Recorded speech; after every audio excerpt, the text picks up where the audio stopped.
তখন সুনন্দা পরমার প্রায় 5 বছরের বিবাহিত জীবন। প্রিয়দর্শিনী তখন 3 বছরের মেয়ে।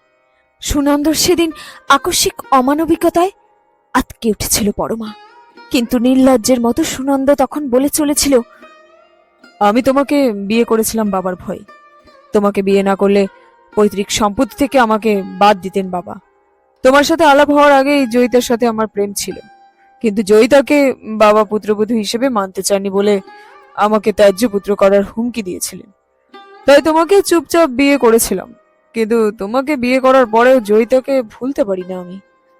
ততদিনে অবশ্য জয়িতারও অন্যত্র বিয়ে হয়ে যায়, কিন্তু আমরা একে অপরকে কিছুতেই ভুলতে পারিনি। বছরখানেক আগে আবার একদিন কলকাতার রাস্তায় দেখা হয়ে।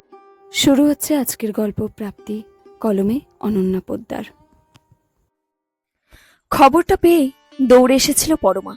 নন্দিনীর মেয়ের হঠাৎ করে এমন একটা বিপদে নন্দিনীর পাশে থাকতেই হয়েছে তাকে।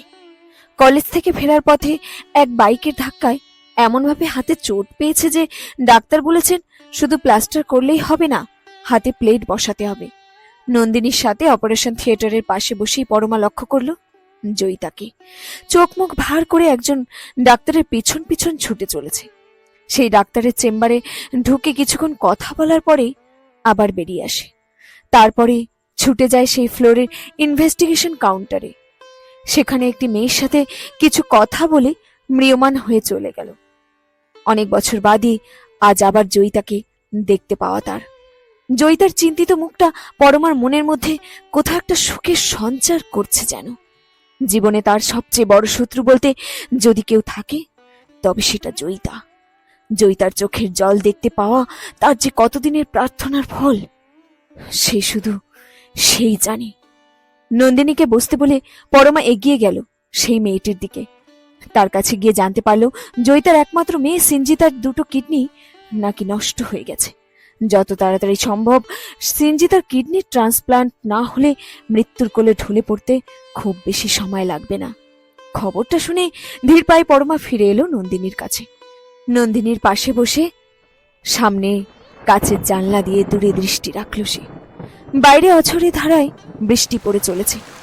এরকমই এক বৃষ্টির দিন ছিল সেদিনটাও, আজ থেকে প্রায় 25 বছর আগের কথা। এরকমই এক বৃষ্টির দিনে সুনন্দ পরমাকে জানিয়েছিল জয়িতার কথা। জয়িতাকে ছাড়া যে সুনন্দর জীবন অচল তা স্পষ্টভাবে জানাতে এতটুকু লজ্জা বোধ হয়নি তার। তখন সুনন্দা পরমার প্রায় 5 বছরের বিবাহিত জীবন। প্রিয়দর্শিনী তখন 3 বছরের মেয়ে।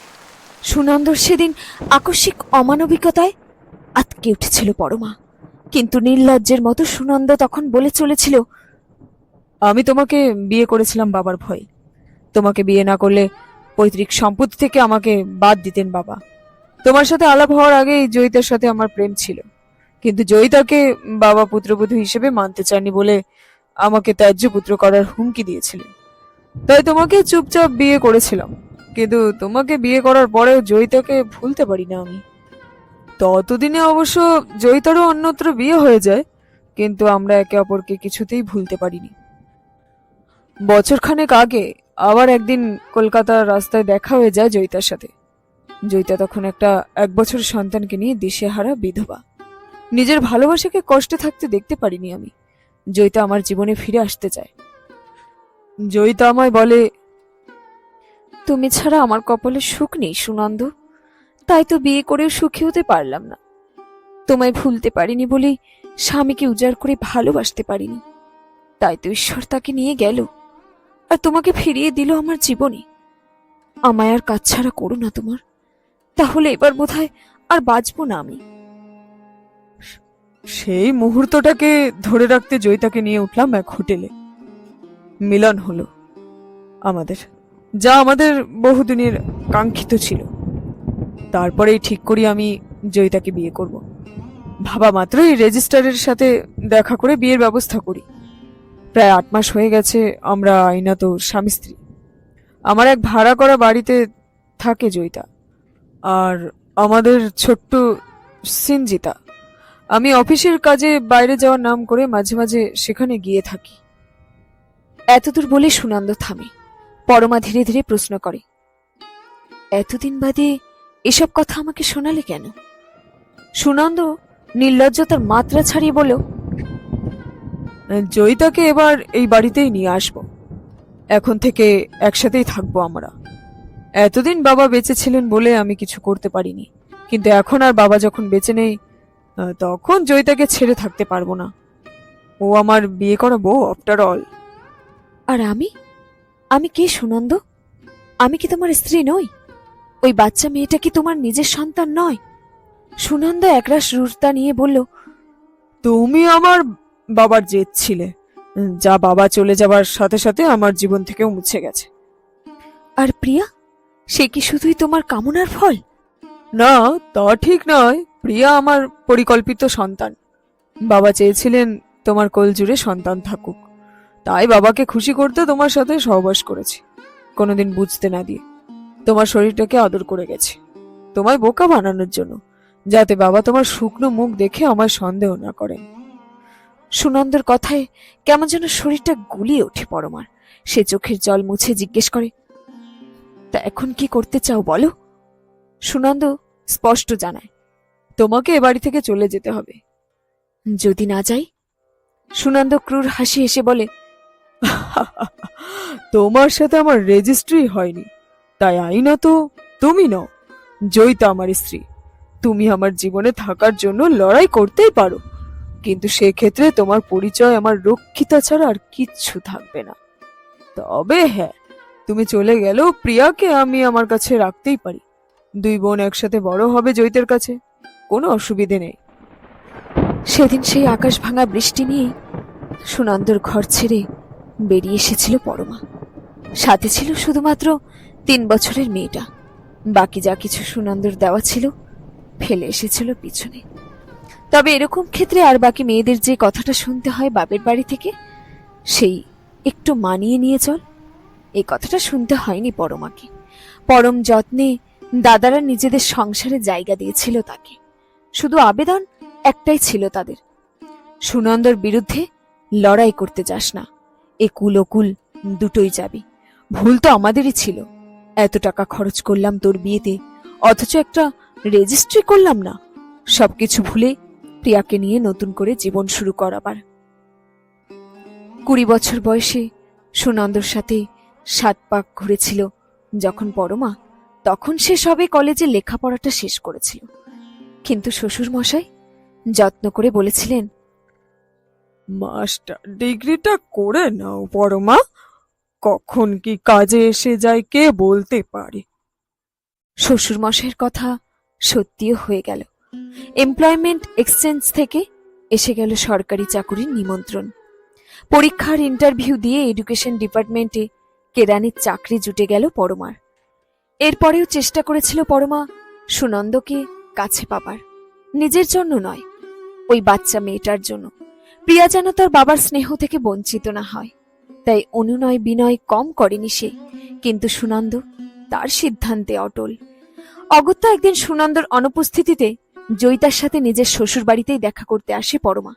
হাত জোর করে ভিক্ষে করে, সুনন্দর জীবন থেকে চলে যাও তুমি, আমার মেয়েটাকে ওর বাবার কাছ থেকে ফিরিয়ে দিও না, বাবার কাছে থাকতে দাও জয়িতা। জয়িতা নির্দয়ের মতো হেসে বলেছিল, সুনন্দর বাবার বড় দেমাক ছিল, তার আমার চেয়ে বেশি তোমাকে যোগ্য মনে হয়েছিল এই বাড়ির বউ হিসেবে। সেদিন তুমি জিতেছিলে, কিন্তু আমার রূপ, তার সামনে তুমি জিতবে কি করে পরমা? তাই তো সুনন্দর সাথে যেদিন প্রথম দেখা হয়েছিল আমার, সেদিন রীতিমতো প্ল্যান করে ওকে হোটেলে নিয়ে গিয়েছিলাম, বাধ্য করেছিলাম আমার সাথে সঙ্গম করতে। আমি আমার দেহে সবটুকু কাম দিয়ে ওকে বশ করেছিলাম সেদিনই। টানা 5 ঘন্টা আমার সাথে একই বিছানায় কাটিয়েছে ও। তারপর তোমাকে ওর জীবন থেকে দূর করে দিতে আমার কথা মতোই রেজিস্ট্রি বিয়ের ব্যবস্থা করে। পুরুষ মানুষকে নিজের আঁচলে বেঁধে রাখার একটা শিল্প আছে, তাই না? সেটা আমি জানি, তুমি জানো না। তাই আজ আইনের চোখে তুমি সুনন্দর রক্ষিতা, আর তোমার মেয়ে একজন রক্ষিতার সন্তান। জয়িতার শেষের কথাটা আর নিতে পারিনি পরমা। চোখের কোণে আগুন এনে সে বলেছিল, আমার অভিশাপ থেকে তোমার মুক্তি নেই। আজকের প্রাপ্তিটুকু নিয়ে তুমি আনন্দ করছো, এটা ঠিকই করো, কিন্তু এই প্রাপ্তি একদিন বিষ হয়ে ধরা দেবে তোমার জীবনে। আমার সন্তানকে তুমি রক্ষিতার সন্তান বললি তো, ঈশ্বর শুনলেন সবটুকু। এই বিচার তার আদালতেই হবে একদিন। এরপর থেকে আর সুনন্দর নাম মুখে আনেনি পরমা। তবে জয়িতার নাম নিতে সে একদিনও ভুলেনি। রোজ স্নান করে ভগবানের সামনে মাথা নুয়ে সে একটাই প্রার্থনা করত, তুমি যদি সত্যি হও তাহলে পাপের বিচার করবে তুমি। আমি জয়িতার চোখের জল দেখতে চাই ভগবান। ও কষ্ট পেলে, ও কাঁদলে তবেই আমার জীবনে সুখ আসবে। আমার শত দুঃখের একটাই উপশম, জয়িতার চোখের জল। আমি যেন দেখতে পারি ঠাকুর, ওর সবচেয়ে প্রিয় মানুষ ওর জীবন থেকে চলে যাচ্ছে, আর জয়িতা কিচ্ছু করতে পারছে না। এই 25 বছরে এমন একটা দিন যায়নি যেদিন পরমা জয়িতার সর্বনাশ চেয়ে, জয়িতার চোখে জল দেখতে চেয়ে প্রার্থনা করেনি। আজ এত বছর বাদে জয়িতাকে কাঁদতে দেখে মনের কোণটা খুশিতে কেন ভরে উঠল না, বুঝতে পারল না পরমা। নন্দিনীর মেয়েকে বেডে দেওয়ার পরে নন্দিনীরা সবাই বাড়ি ফিরে গেল। পরমা সেদিন সারা রাত ধরে ভাবল, তার ডাকের জোর কি এতই যে সঞ্জিতাকে মৃত্যুর দোরগোড় অবধি নিয়ে যেতে পারে। কিন্তু সঞ্জিতার ক্ষতি তো সে কোনোদিনই চায়নি। সে চেয়েছিল তার মেয়েকে রক্ষিতার মেয়ে বলে অপমান করার প্রতিশোধ, কিন্তু সেই প্রতিশোধ কি কারোর প্রাণ কেড়ে নিতে চেয়েছিল? তা তো নয়। এমন সময় প্রিয়দর্শিনীর ফোন আসে। রোজ এরকম রাতেই ফোন করে সে, কারণ সে এখন হার্ভার্ড ইউনিভার্সিটিতে রিসার্চ করছে। মেয়ের আর তার সময়ের ক্ষেত্রে দিন রাত্রি তারতম্য, তাই মেয়ের সাথে রোজ রাতেই কথা হয় তার। প্রিয়া তার মায়ের সাথে কথা বলে বুঝল মায়ের মন ভালো নেই। সে জিজ্ঞেস করল পরমাকে, তোমার কিছু হয়েছে মা? পরমা অন্যমনস্কতায় বলল, একজনের পাপের ফল কি আরেকজন ভোগ করে রে? প্রিয়া স্বাভাবিকভাবে বলে, সে তো জানি না মা, তবে দিদুনকে বলতে শুনেছি এ জীবনের কর্মের ফল নাকি এই জীবনই ভোগ করে যেতে হয়। তোর বাবার কথা তোর মনে পড়ে প্রিয়া? যে মানুষটা পৃথিবীতে নেই তাকে কেন মনে করতে যাব মা? আর সে আমার জীবনে ছিলই বা কতটুকু? বাবা বলতে যেটুকু স্মৃতি আছে সেটা তো শুধু তার শ্রাদ্ধাদি পালন করা। আমার কাছে বাবা বলে আর কি কিছু স্মৃতি আছে? পরমার মনে পড়ে এক যুগ হয়ে গেছে সেই প্রতারক মানুষটা পৃথিবী ছেড়ে চলে গিয়েছে। তার চলে যাওয়াতে এতটুকু কাঁদেনি সেদিন পরমা, শুধু যন্ত্রের মতো নিয়ম রক্ষা করেছিল। সুনন্দ মরে গিয়েও জয়িতাকে মেরে যায়নি। তার চাকরি, প্রভিডেন্ট ফান্ড, গ্র্যাচুইটি, বাড়ির সম্পত্তি, ব্যাংক ব্যালেন্স সবকিছুর উত্তরাধিকার করে গেছে জয়িতা ও তার মেয়েকে। নিজের মেয়ের জন্য ফুটো করিও রেখে যায়নি। প্রিয়া পুরো 100% স্কলারশিপ নিয়ে পড়তে গেছে, তবুও তাকে এতদূর নিয়ে আসতে কম মাথার ঘাম ফেলতে হয়নি পরমাকে। তখনও ঈর্ষায় হোক বা জয়িতার কাছে হেরে যাওয়াতেই হোক, মনে মনে জয়িতাকে সর্বশান্ত হওয়ার মনস্কামনাই করেছিল সে। সেই রাতে মেয়ের সাথে খুব বেশি কথা বলল না পরমা। পরের দিন সঞ্জিতার ডাক্তারের সাথে দেখা করে জানল মেয়ের চিকিৎসা করাতে গিয়ে জয়িতা নাকি প্রায় সর্বশান্ত হয়ে গেছে, এমনকি মাথার উপরে ছাদটাও বিক্রি করে দিতে হয়েছে। কিন্তু তবুও বোধহয় শেষ রক্ষা হবে না। খুব তাড়াতাড়ি একজন কিডনি ডোনার না পেলে হয়তো আর সঞ্জিতাকে বাঁচানো যাবে না। ডাক্তারের সাথে কথা বলে মনের মধ্যে কোথাও একটা সন্তুষ্টি অনুভব করল পরমা। দীর্ঘ 25 বছর ধরে যে মনোবাসনা সে করে গেছে, ঈশ্বর তা অক্ষরে অক্ষরে পূরণ করেছেন। প্রিয়ার হকের যা কিছু জয়িতা কেড়ে নিয়েছিল, তার সবকিছু আবার ঈশ্বর কেড়ে নিয়েছেন ওর থেকে। এর থেকে বড় স্বস্তি আর কি আছে তার? ঈশ্বর তাকে যুদ্ধে জয়ী করে দিয়েছেন, এই তার পরম প্রাপ্তি। ডাক্তারের সাথে আরো বেশ কিছুক্ষণ কথা বলে নার্সিংহোম থেকে বেরিয়ে এলো পরমা। দিন 2 বাদে প্রিয়ার সাথে ফোনে কথা বলার সময় পরমা বললেন, বেশ কিছুদিনের জন্য বাইরে যাচ্ছি, যদি কথা বলতে না পারি তাহলে মেল করে দেব তোকে, মেলটা চেক করে নিস। তারপরে প্রায় দিন পাঁচেক কোনো কথাই হলো না প্রিয়ার সাথে পরমার। একদিন হঠাৎ করে পরমার মেল এলো প্রিয়ার কাছে। তাতে লেখা আছে, তোকে না জানিয়ে একটা কাজ করতে চলেছি। আগে থেকে বলিনি, যদি তুই আমায় বাধা দিস, সেই ভয়ে তোর কথা ফেলতে পারতাম না। কিন্তু এই কাজটা না করলেও যে নিজের কাছে নিজেই ছোট মনে হচ্ছে। কদিন আগে জয়িতাকে দেখলাম ওর মেয়ের জন্য ছুটে বেড়াচ্ছে। একটা কিডনি না হলে যে ওর একমাত্র মেয়েকে বাঁচানো যাবে না। তোর ভাগের সম্পত্তি জয়িতা কেড়ে নিয়েছিল, তার সবটুকু বিক্রি করেও মেয়েকে সুস্থ করতে পারিনি। সারা জীবন ঈশ্বরের কাছে জয়িতার চোখের জল দেখতে চেয়ে প্রার্থনা করেছি আমি, কিন্তু কোনোদিন এটা চাইনি যে ওর সন্তান অকালে ঝরে পড়ুক। আমার ডাকের এতটা প্রাবল্য আছে আমি তা ভাবতে পারিনি। আমি এটা চাইনি, কিন্তু যখন অনর্থ ঘটেই গেছে তখন ভাবলাম আমাকেই সবকিছু করতে হবে। তাই ডাক্তারের সাথে কথা বলে নিজের মেডিকেল টেস্ট করিয়ে যখন দেখলাম সিনজিদাকে আমি আমার একটা কিডনি দিতে পারবো, তখন মনস্থির করেই ফেললাম জয়িতাকে আমার অভিশাপ থেকে মুক্ত করার। আমার আর তোর সাথে হওয়া অন্যায়ের শাস্তি যখন জয়িতাকে ঈশ্বর দিয়েই দিয়েছেন, তখন বোধহয় এবার আমাদের ওকে ক্ষমা করে দেওয়াই উচিত। তাই ওর সন্তান যেন ওর বুকে থেকে যায়, তাই এমন সিদ্ধান্ত নিলাম। জানি না আমার এমন সিদ্ধান্তে তুই রাগ করবি কিনা, কিন্তু এটাও কি কম প্রাপ্তি বল? তোর জীবনের সবচেয়ে বড় শত্রুকে তুই জীবনদান করছিস। শাস্ত্রেও তো বলা আছে, ক্ষমাই পরম ধর্ম। যে মরে গেছে তাকে আর নতুন করে কি মারব। মায়ের মেলটা বন্ধ করে ইউনিভার্সিটিতে একটা ছুটির অ্যাপ্লিকেশন করলো। এখনো অনেক কাজ বাকি আছে তার দেশে ফেরার জন্য। মনে মনে হাসলো প্রিয়া।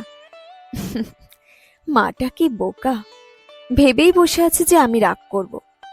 আমি কি করব বাবার ওই ঠুনকো সম্পত্তি নিয়ে, যেখানে আমার কাছে আমার মায়ের মতো একজন মানুষ আছেন। এটাই কি কম প্রাপ্তি নাকি আমার? শেষ হলো আজকের গল্প প্রাপ্তি। কলমে অনন্যা পোদ্দার।